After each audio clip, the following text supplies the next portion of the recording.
కేసులో ఈడీ దూకుడు పెంచింది. విచారణకు రావాలంటూ ప్రముఖులకు నోటీసులు ఇచ్చింది. మాజీ క్రికెటర్లు రాబిన్ ఉతప్ప, యువరాజ్ సింగ్, బాలీవుడ్ నటుడు సోను సూద్ కు దర్యాప్తు సంస్థ సమన్లు జారీ చేసింది.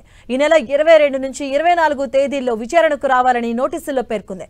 ఇదే కేసులో బాలీవుడ్ నటి, టీఎంసీ మాజీ ఎంపీ మిమి చక్రవర్తి నిన్న ఈడీ విచారణకు హాజరయ్యారు. ఢిల్లీలోని ఈడీ ప్రధాన కార్యాలయంలో ఆమెను సుదీర్ఘంగా విచారించారు.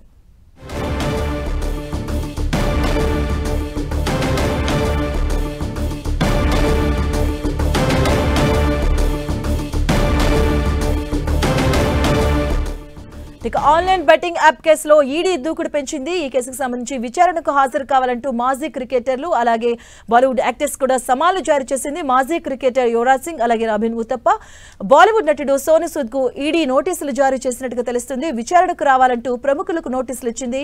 ఈ నెల 21 నుంచి 24 తేదీలోపు విచారణకు రావాలంటూ గడువునైతే ఇవ్వడం జరిగింది.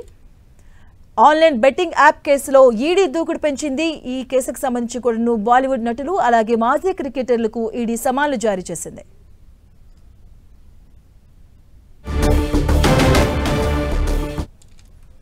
ఇక ఆన్లైన్ బెట్టింగ్ యాప్ కేసులో ఈడీ దూకుడు పెంచింది. ఇదే విషయంపైన బాలీవుడ్ యాక్టర్స్ అలాగే మాజీ క్రికెటర్లకు సమాన్లు జారీ చేసింది ఈడీ.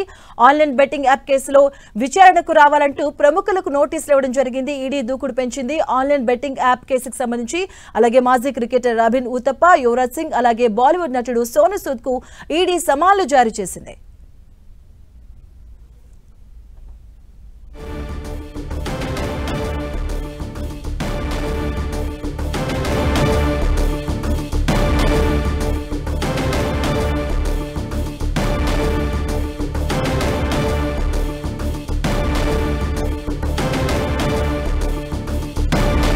ఆన్లైన్ బెట్టింగ్ యాప్ విషయంలో ప్రముఖులకు నోటీసులు ఇచ్చింది ఈడీ. మాజీ క్రికెటర్లు రాబిన్ ఉతప్ప అలాగే యువరాజ్ సింగ్, బాలీవుడ్ నటుడు సోను సూద్ కు దర్యాప్తు సంస్థ సమాన్లు జారీ చేసినట్టుగా తెలుస్తోంది. ఈ నెల 22 నుంచి 24 తేదీ వరకు విచారణకు హాజరు కావాలంటూ నోటీసుల్లో పేర్కొంది.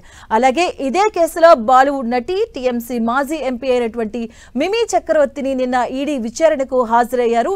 ఢిల్లీలోని ఈడీ ప్రధాన కార్యాలయంలో ఆమెను సుదీర్ఘంగా విచారించారు ఈడీ అధికారులు. అలాగే ఈ విషయానికి సంబంధించి ఆన్లైన్ బెట్టింగ్ యాప్ లో ఈడీ దూకుడు పెంచినట్టుగా తెలుస్తుంది. ఇదే కేసుకు సంబంధించి కూడా మాజీ క్రికెటర్లు అలాగే బాలీవుడ్ నటులకు ఈడీ సమాన్లు జారీ చేస్తూ ఉంది. ఈ నేపథ్యంలోనే మాజీ క్రికెటర్లు రాబిన్ ఉతప్ప అలాగే యువరాజ్ సింగ్ కూడా నోటీసులు ఇచ్చింది. అలాగే బాలీవుడ్ నటుడు సోను సూద్ కు కూడా సమాన్లు జారీ చేసింది.